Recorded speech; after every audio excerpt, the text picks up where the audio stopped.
Hi guys, I want to build the latest Kiro Plasma, and why not record it at the same time? That is with the latest additions to the Calamares. So music Kiro ISO is where I'm gonna put it, so I have to remember that one, right? Kiro ISO music. And for the rest I need to update things, so fix, discard and update. And then we continue. No XFCE, no Ohmychadwm, just Plasma. And when we touch the word Plasma, the Plasma extras pop-up comes. So gone, it's there, gone, it's there, right? So this is your choice. If you build it, I want to build it with everything available. So the full possibility, full Kiro package.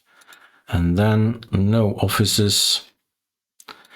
And I'd like the Plasma configuration of Kiro and the Plasma themes and the Plasma icons.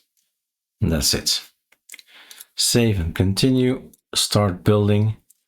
And that's the one I like to test. And it's as easy, right? So now you sit back. There's no sense to keep recording. There's no sense to keep waiting. I can maybe pause it. And I did not set any pause. Keep winding. So we'll end here. Where's it gonna go? It's gonna go in home, Erik, music, Kiro out. And I'll play around with it. All right, cheers.